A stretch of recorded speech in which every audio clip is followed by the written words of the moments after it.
yo soy internista, y los internistas tenemos una vista de pájaro, ¿no? O sea, siempre estamos arriba viéndolo un poco todo, ¿no? Tenemos una visión general, ¿no? De lo que es el paciente, de lo que son las enfermedades, y entonces para nosotros la medicina de precisión personalizada pues va a ser una medicina transversal, que va a afectar no solo una especialidad, como ya iremos hablando a lo largo de la charla, sino que al final va a afectar a muchos aspectos del paciente, ¿no?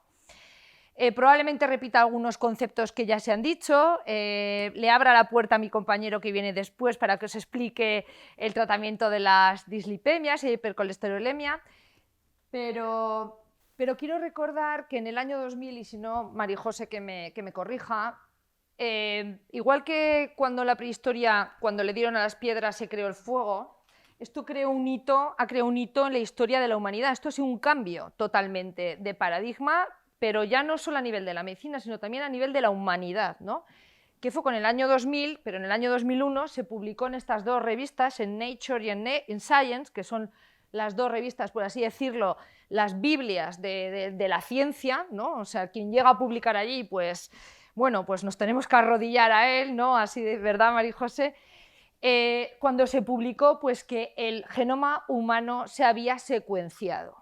Y eso fue como cuando en la prehistoria, pues ya os digo, al darle a las dos piedras se hizo el fuego. Y eso ha sido el fuego de la medicina de la precisión personalizada. Como también ha dicho Tomás, la medicina de precisión personalizada no solamente se basa en el genoma humano, ¿no? Sino que hay las proteínas, que de ahí viene la proteonómica y la genómica, ¿no? Que también ha explicado muy bien María José. La genómica no va a hablar solo de la genética pura de un gen con tal alelo, con tal mutación, sino que nos va a hablar de la interacción. Es decir, los genes no son estáticos, son vivos, interaccionan, y a eso se le va a llamar la genómica. Y a las proteínas que salen de esos genes es la proteinómica, son las ciencias ómicas, ¿no? Pero eso no es suficiente. También en el individuo lo que interacciona es el medio ambiente, es decir, lo que nuestras costumbres, nuestros modos de vida y esas proteínas que salen, cómo interaccionan esos genes y esas proteínas que salen, esos biomarcadores que salen de esos genes, ¿no? Por lo tanto, la medicina de precisión personalizada va a ser el tratamiento correcto en la persona correcta. Probablemente estos conceptos ya los habéis ido oyendo, pero los vamos a ir remarcando, ¿no? Y lo que decíamos, añade al perfil genético lo que es el estilo de vida y el origen étnico. La etnia también es importante. ¿En qué país? ¿En qué continente? ¿En qué etnia? Esto es una diapositiva. Aquí está la Fundación Roche, que además ellos bueno, pues realizaron este documento, que es un documento de medicina de precisión personalizada en España. Y esto era un mapa, además bueno, pues se presentó en el Senado, quiero decir que ha tenido mucha repercusión, y en este mapa, como iba diciendo, de ese documento de medicina de precisión personalizada en España, bueno, pues se ponía, ¿no?, qué comunidades, las iniciativas de investigación se habían ido puesto pues, en comunidades, ¿no? En este caso pues en Andalucía, en Cataluña ya veis pues, que había muchas iniciativas, y luego bueno, pues estaba Nagen, y creo que por aquí está Sara Pasalodo, si no se me ha ido antes estaba, no la veo, que bueno, pues es bióloga que estuvo participando en el estudio Nagen aquí en el complejo con Navarra Biomed. Y luego además hablaremos de qué fue Nagen, qué ha sido Nagen y por qué la importancia de Nagen y qué significa eso en la medicina de precisión personalizada. La medicina de precisión personalizada se va a fundamentar sobre todo en tres ejes. En primero, el incremento de la capacidad de lectura de nuestro ADN y también del ARN, es decir, ponga un genetista en su vida, y ahí es importante. Los clínicos tenemos que poner un genetista en nuestra práctica diaria habitual, y de ahí también abro una lanza porque se cree esa especialidad en genética, troncal además a varias carreras, a medicina, biología, bioquímica, es decir, es necesaria esa especialidad porque se necesita formar y formar bien. Yo, por desgracia, me he tenido que formar, como ya lo estamos comentando, después de la carrera de medicina. Me he tenido que formar en genética porque la formación que tuve en aquel momento no me ha servido hoy en día, se ha quedado insuficiente para poder afrontar, sobre todo, enfermedades raras, que es a lo que yo me dedico, ¿no? Para poder hacer incluso un árbol genético, un árbol genético, ¿no? De una familia, pues me he tenido que volver a formar. En segundo lugar, el segundo eje va a ser el análisis de datos, que ya se ha estado nombrando, esos Big Data, el manejo y la interpretación de esos datos va a ser importantísimo, la incorporación de esa ingeniería de datos, de esos ingenieros de más especialidades, y hablaremos luego también del trabajo multidisciplinar, y desde luego cómo esos datos vienen al clínico. Hasta ahora hemos estado hablando de cómo están en el laboratorio, con las técnicas, cuáles son las mejores técnicas de secuenciación, qué es más rentable secuenciar, pero claro, luego nos llega al paciente a la consulta y lo tenemos que interpretar. Y allí también esos informes genéticos, ¿no? Que el otro día oía un genetista diciendo que si un clínico lee un informe genético y no lo entiende, es que el informe genético está mal hecho. Digo, bueno, me alegro, porque hay, ¿no? Es decir, ese genético también, con ese genetista, con esa visión clínica, decirle, voy a escribir para que lo entienda, ¿no? Para que lo descifre.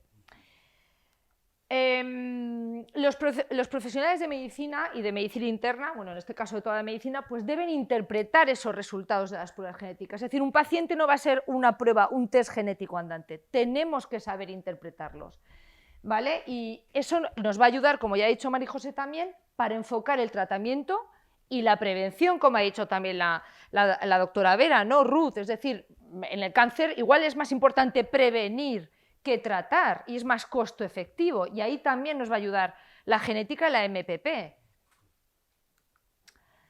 En esta diapositiva, que parece muy liosa, es un esquema en donde nos está diciendo cómo fenotipamos hoy en día a los pacientes, es decir, cómo ya no vale solo la historia médica, los estilos de vida, el examen físico o los test de laboratorio o las imágenes, sino que ya estamos incorporando la inmunología y las ciencias ómicas.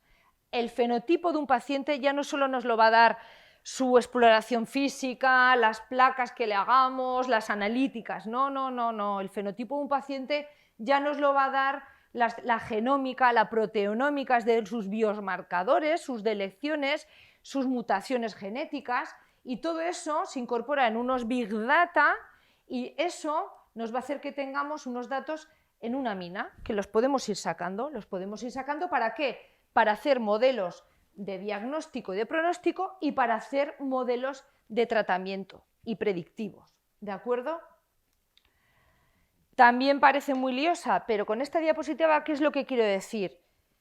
Que la nomenclatura y la clasificación de las enfermedades van a cambiar.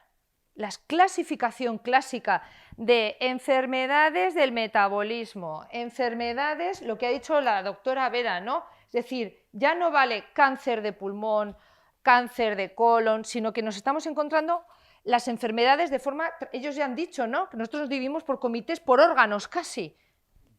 No, es que la clasificación de las enfermedades y su taxonomía y su nomenclatura va a cambiar, va a romper los esquemas. Ya no vamos a clasificar las enfermedades por enfermedades de pulmón, enfermedades de colon, enfermedades cardíacas.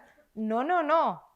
Va a cambiar la taxonomía, la clasificación de las enfermedades y se van a romper esas clasificaciones. De hecho, ya lo están haciendo y ya llegamos tarde en algunas, ya llegamos tarde. Sobre todo en medicina interna me voy a centrar, porque bueno, viene luego el compañero, pero me voy a centrar en que la medicina de precisión personalizada ha sido importante, o está siendo importante, sobre todo en la farmacología y sobre todo en el campo de las enfermedades raras, que es donde más nos está aportando, sobre todo en el campo de la medicina interna. En el campo de la farmacología estamos rompiendo un paradigma, el paradigma de que una pastilla le valía para todo el mundo, es decir, one size fits all, mentira, una pastilla no vale para tratar a todo el mundo y eso es así y lo estamos demostrando. Y eso es lo que, por desgracia, hemos estado haciendo hasta ahora, ¿no? Una medicina realmente empírica. Seguimos, a pesar de los ensayos, de grandes ensayos, realizando empirismo. ¿Por qué? Porque bueno, ahora mismo viene un paciente y nosotros nos basamos en su historia clínica, en su exploración física, en sus datos de laboratorio. Yo me hago un esquema diagnóstico, le pido unas pruebas, hago el diagnóstico y lo trato.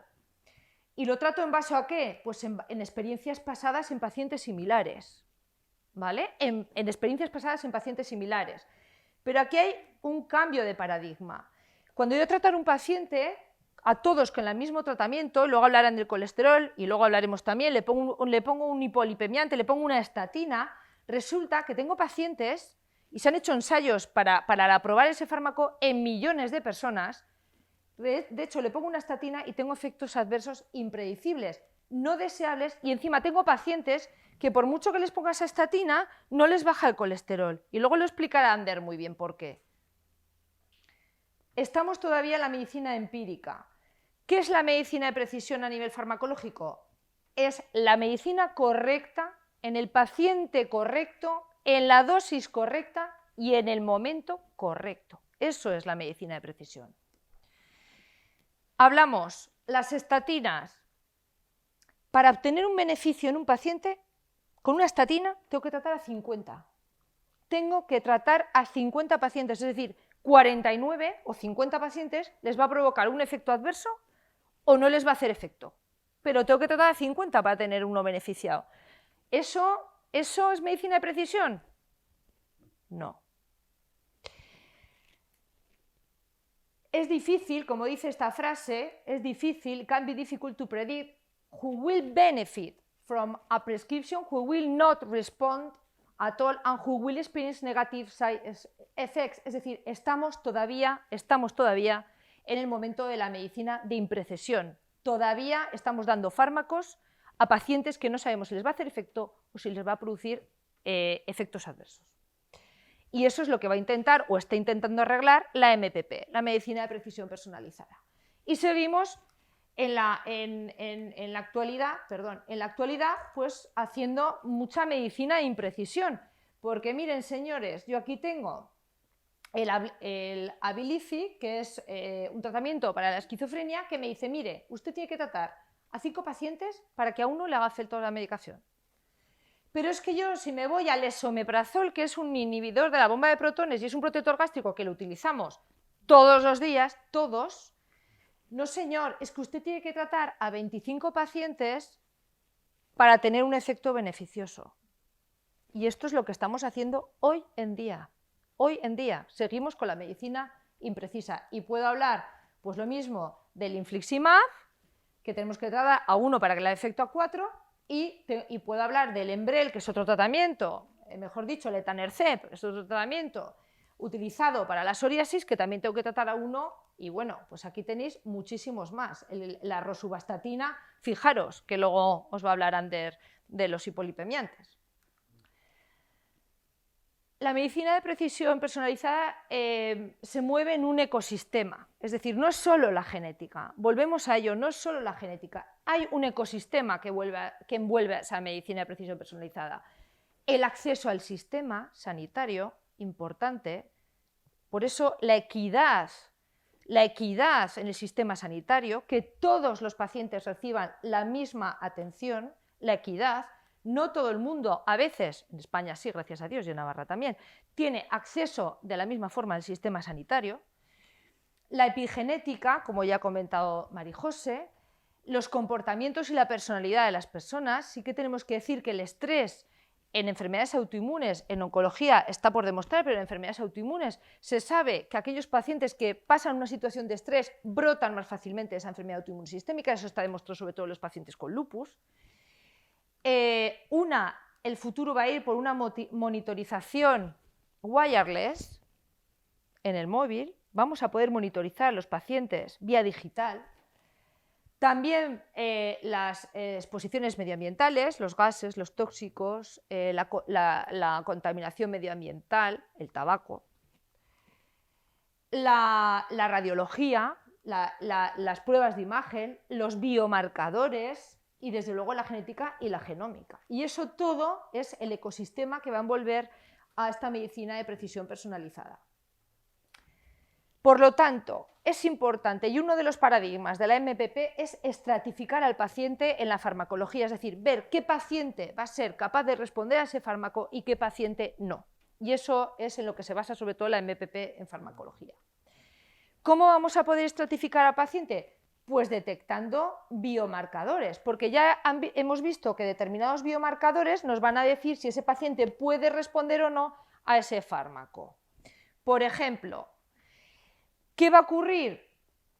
Que si yo apunto bien el tiro, es decir, yo sé a qué paciente, con qué determinado biomarcador va a responder a qué fármaco, al final esto va a ser un ahorro de costes al sistema, porque si yo para beneficiarme de que un paciente tenga un beneficio le tengo que dar a 25, ¿qué ahorro tengo en el sistema? Si le produzco efectos adversos al paciente, no le quito su colesterol y va a tener un infarto o va a tener un ictus, por lo tanto, ¿es más cara la MPP? No, va a ahorrar costes al sistema y un ahorro de efectos adversos inesperados. Por lo tanto, es costo efectiva. La medicina de precisión personalizada es costo efectiva para el sistema y por eso es importante.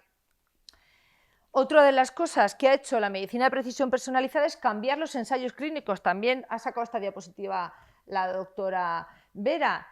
Han cambiado el paradigma de los ensayos, ya no es voy a darle un fármaco a 1 millón de pacientes a ver a cuántos le hace efecto. No, no, no. Ha cambiado el paradigma. Es ahora tengo un paciente o 4 pacientes o 30 pacientes, como la primera publicación en terapia, en terapia inmunogénica, de inmunoterapia en cáncer de pulmón, eran 30 pacientes. Eso es MPP. Yo no hace falta que tratar a 1000 pacientes, sino a los que sepa que van a poder responder. Y es esto, es decir, a un paciente le voy a dar distintas terapias para ver a cuál responde, no una a 1000. Y ese es el cambio de concepto en los ensayos clínicos, N of One Study Design, que son el cambio en el paradigma también de los ensayos clínicos. Es decir, cada paciente va a ser su propio comparador, no se va a comparar con 1000. Más en cuanto a biomarcadores en medicina de precisión personalizada, pues por ejemplo, tenemos el abacavir, que es un fármaco utilizado para el VIH, y ya se sabe que aquellos pacientes que tienen un HLA B5701 y que son de etnia del norte de Europa responden peor. Por lo tanto, ¿qué se le hace? Pues a un paciente con VIH se le va a hacer el HLA, este gen, se va a pedir un estudio genético y si el paciente no tiene HLA B5101 y encima además es de etnia africana, me va a responder muchísimo mejor a este tratamiento antirretroviral. Apuntamos el tiro. Más costo efectivo, menos efectos adversos y mejor respuesta. La ciatioprina, que es un fármaco que utilizamos habitualmente pues, tanto en inflamatorio intestinal o en los que nos dedicamos a enfermedades autoinmunes sistémicas para otros trastornos, pues también hacemos el TPMT, que es una enzima, y bueno, más o menos, porque tampoco es del todo, más o menos nos dice a qué dosis y a qué pacientes le podemos dar este fármaco, que se metaboliza de forma hepática.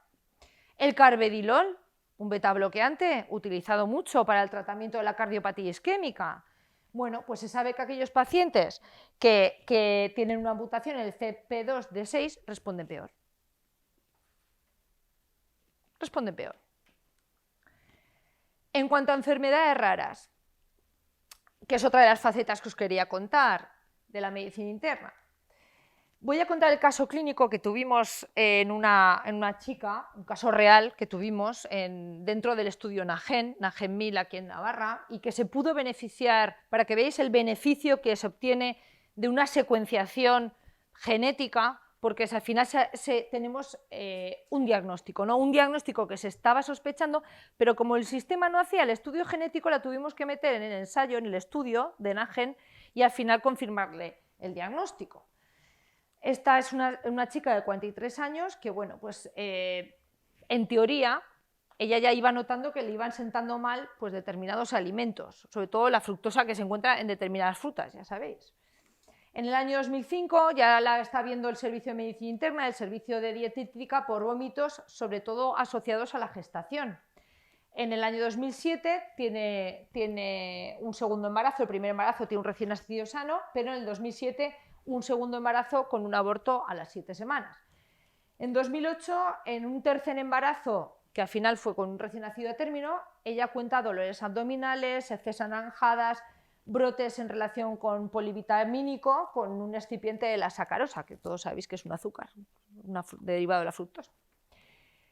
En 2009 se le hacen escáneres abdominales, bueno, pues para ver que la paciente no tuviera algún otro trastorno abdominal, se ven unos hemangiomas, una hepatomegalia difusa. En 2010, bueno, tiene una luxación de hombro. En 2012 otro tercer embarazo, en 2014 se encuentra sintomática y en el 2017 bueno, pues, se le hacen pruebas de imagen para ir controlando esos hemangiomas hepáticos. Y en el 2018 decidimos, con esa sospecha de que le sentaban mal los alimentos que tenían fructosa, meterla en el ensayo, en el estudio NAGEN. Y efectivamente, bueno, al servicio de medicina interna nos tocó bailar con la más fea, como siempre. Entonces nos tocó ultra rare y rare disease. Ultra rare y rare disease. Y ahí estaba la intolerancia, nos la derivó el servicio de dietética, y estaba la intolerancia a la fructosa, y en principio la paciente se consideraba un caso aislado porque no había nadie más en su familia afecto, y además es una enfermedad con un trastorno penetrante completo. El estudio ¿cuál fue el resultado NAGEN de esa secuenciación completa del genoma humano que hacíamos en cada uno de los pacientes que cumplían los criterios?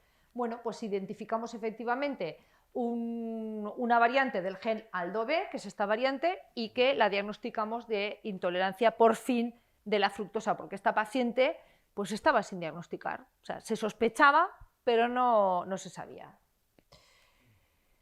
Le pusimos ya un tratamiento dietético reglado, pues eliminando la sucrosa, fructosa del sorbitol. Para los niños lactantes también hay que darles, es importante, ¿no?, para esos hijos que había tenido. Y luego, bueno, pues indicados también los suplementos dietéticos. Lógicamente, pues la vitamina C, el ácido fólico, pues que no lo podía tomar de otra forma. Y luego voy a hablar unas palabras, porque nos ha tocado también mucho de cerca, del COVID-19. La medicina de precisión personalizada también se ha empezado a aplicar en la COVID-19 y también se está aplicando en la COVID-19. Esto es un esquema de patogénesis de por qué se produce la respuesta hiperinflamatoria tras la infección del COVID después de esos 7-10 días, por qué empieza la respuesta hiperinflamatoria, esa respuesta de hiperinflamación después de la infección de la COVID-19. Y veis que aunque la infección se produce en el pulmón, es una respuesta inflamatoria lo que inflama los pulmones, lo que produce la neumonía. Y hay una gran cantidad de moléculas inflamatorias que ya conocíamos de antes, porque los que nos dedicamos a las enfermedades autoinmunes y a las enfermedades raras, estas moléculas no eran ajenas. Ya teníamos por aquí la interleuquina 6, ya teníamos por aquí la interleuquina 1, el TNF-alfa, teníamos también los JAK, que aunque no los ha nombrado Ruth, también es una molécula que ellos conocen muy bien. Y otro tipo de moléculas que intervienen en la inflamación, ¿no? Y efectivamente las terapias que se han utilizado para tratar la COVID-19 son terapias que inhiben alguna de estas citoquinas, inhibidores de la interleuquina 6, como el tocilizumab, que está aprobado, inhibidores de la interleuquina 1, que han estado en ensayo, el anakinra de canakinumab, los JAK inhibitors, que son inhibidores de múltiples citoquinas, como el baricitinib, y además de los corticosteroides y las gamaglobulinas endovenosas, que los corticosteroides probablemente sea la menos medicina de precisión personalizada, pero que al final ha sido lo que ha funcionado, ¿no? El reto que tenemos ahora con la COVID-19 va a ser cuál molécula de estas hay que inhibir, cuál es la tecla que debemos tocar de este enjambre de moléculas y que inhiba completamente la respuesta inflamatoria. Ese es el reto, aparte de las vacunas, lógicamente, pero es el reto al que nos estamos ahora enfrentando en la COVID-19. Y esto es un poco repasar pues, todos los tratamientos que se han ido probando a lo largo de la pandemia, y ahora sí que quería nombrar a los anti-SARS-CoV-2, que es otro Mivaf, y el Remdesivir, que es lo último son terapias antivirales que es en lo último lo que se está implementando, y de hecho ya tenemos en el complejo para poder utilizarlas. Y luego, pues desde fármacos antiinflamatorios, los corticoides, tocilizumab, anakinra, baricitinib, colchicina, tacrolimus. No está claro cuánto tiempo, y eso lo han dicho mis compañeras, ¿no?, cuánto tiempo nos va a llevar construir una infraestructura, ¿no?, que mantenga el impulso a todos los frentes de esta medicina de precisión personalizada, pero también tenemos un reto que es adaptar los estándares éticos, que también se ha nombrado antes, tenemos que adaptar los estándares éticos a esta medicina, tenemos que darle financiación, tanto a nivel público como privado, o sea, hay que hacer allí pues bueno, pues un benchmarking, ¿no? Una colaboración público-privado. Cuidado con esos big data y esa privacidad de datos, que también hay que saber manejarla, y lógicamente, que también se ha dicho, el paciente tiene que participar. El paciente tiene que participar, si no, no va a ser medicina de precisión personalizada de verdad. Ya lo han dicho mis compañeras, es necesario el trabajo multidisciplinar. Ponga un genetista en su vida, ponga un informático en su vida, pero pongámonos todos de forma transversal a trabajar en MPP, todos, porque es transversal y necesitamos un trabajo multidisciplinar. Ya la he puesto esta diapositiva, esta frase yo creo que fue de Hipócrates, en la Grecia antigua, pero que es lo que realmente resume la MPP, que es no hay enfermedades sino enfermos, y eso es lo que nos está demostrando la MPP. Nos ha costado muchos millones de años volver a demostrar esta frase, y que además la MPP siempre se nos llena la boca, no, el paciente en el centro del sistema, el paciente en el centro del sistema, el paciente en el centro del sistema. Realmente la MPP es la que va a poner al paciente en el centro del sistema. Antes nos estábamos engañando, no poníamos al paciente en el centro del sistema, ahora sí. Ahora sí, porque él va a tener la capacidad de decidir con sus datos, con su genética, con sus moléculas, qué hago y qué no hago. ¿Qué hago y qué no hago? Y nada, bueno, pues simplemente terminar, ¿no? con esta, bueno, es un autor, pintor belga, ¿no? Que bueno, pues hizo un dibujo de qué era para él pues la medicina, ¿ves? Bueno, pues tenemos aquí la hélice, ¿verdad? María José, y el hombre, la mujer, la gente, las personas, los pacientes, pero simplemente, bueno, pues decir que efectivamente la medicina de precisión personalizada es un futuro, que tiene que haber una asignatura en las universidades de MPP, porque si no, luego la formación la vamos a tener que hacer cada uno de nosotros mismos. Y yo aquí le abro una lanza también a Tomás, ¿no? Que tiene que haber asignaturas de MPP en las universidades para que salgáis formados, porque no es que es el futuro, es la actualidad, ya estamos aquí, ya estamos en la MPP.